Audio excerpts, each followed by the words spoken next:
పార్వతీదేవి అవతారాలు దశమహావిద్యలు కాళి, తారాదేవి, త్రిపుర సుందరి, లలిత, భువనేశ్వరి, భైరవి, చిన్నమస్త, ధూమావతి, బగలాముఖి, మాతంగి, కమలాత్మిక, నవదుర్గలు, శైలపుత్రి, బ్రహ్మచారిణి, చంద్రఘంట, కూష్మాండ, స్కందమాత, కాత్యాయని, కాలరాత్రి, మహాగౌరి, సిద్ధిదాత్రి, అష్టలక్ష్ములు, ఆది లక్ష్మి, ధనలక్ష్మి, ధాన్యలక్ష్మి, గజలక్ష్మి, సంతాన లక్ష్మి, విజయలక్ష్మి, విద్యాలక్ష్మి, ఐశ్వర్య లక్ష్మి.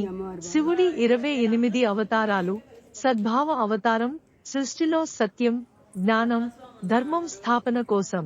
పారసువ అవతారం భక్తులను రక్షించి దుష్టులను సంహరించేందుకు పరశు, కత్తి, ధారణ.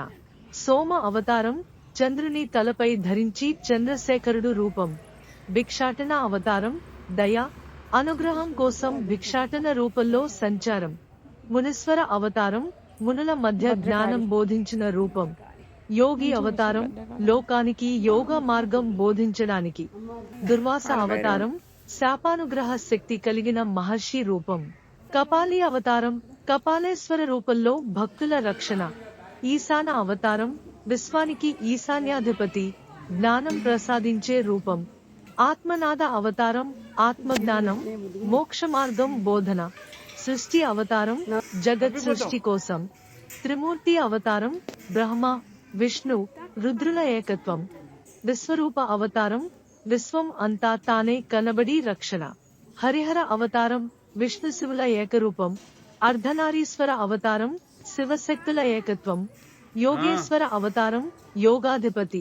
కమేశ్వర అవతారం పరమకామరూపి, అనుగ్రహకారి.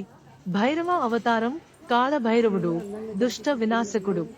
వీరభద్ర అవతారం దక్షిణ యజ్ఞ ధ్వంసం కోసం. సర్వ అవతారం సంహారక రూపం. త్రిపురాంతక అవతారం త్రిపురాసురుల వినాశనం. నంది అవతారం శివనంది రూపం.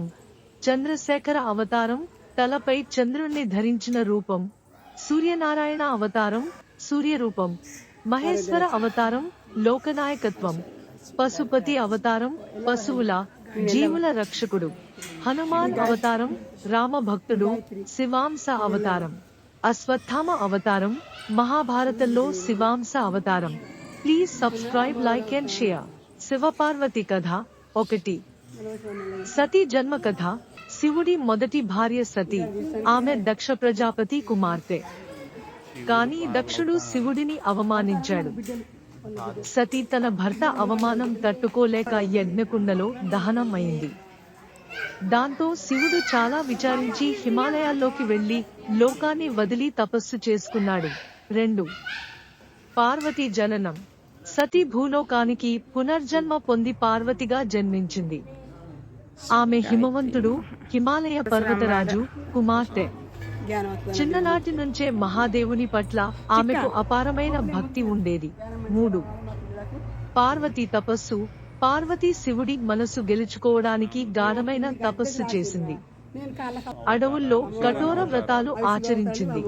ఆమె భక్తిని చూసి దేవతలందరూ ఆనందించారు. మొదట శివుడు ఆమెను పరీక్షించాడు. పార్వతీ తపస్సులో ఎలాంటి విఘ్నాలు కలిగినా ఆమె తన భక్తిని విడువలేదు. 4. శివపార్వతుల వివాహం.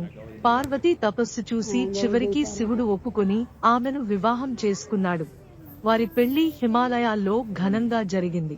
అన్ని దేవతలు, ఋషులు, గంధర్వులు హాజరయ్యారు.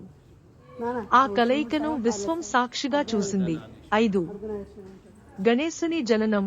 ఒకసారి పార్వతి స్నానం చేస్తూ తన శరీరంపై ఉన్న పసుపుతో ఒక బిడ్డను తయారు చేసి ప్రాణం పోసింది.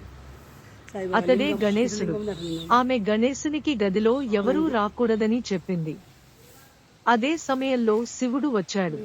గణేశుడు తన తండ్రిని గుర్తించక గదిలోకి రానివ్వలేదు. కోపంతో శివుడు గణేశుని తల నరికి వేశాడు. పార్వతి ఆవేదనతో విలపించింది. దాంతో శివుడు, విష్ణువు, బ్రహ్ముడు కలిసి ఒక ఏనుగు తలను తీసుకుని గణేశునికి అమర్చారు. గణేశుడు మళ్లీ ప్రాణం పొంది విఘ్నేశ్వరుడు అయ్యాడు. 6. కార్తికేయుని జననం. ఒకసారి తారకాసురుడు అనే రాక్షసుడు భూమిపై హింసలు సృష్టించాడు. దేవతల ప్రార్థనతో శివపార్వతులకు కార్తికేయుడు జన్మించాడు. ఆయన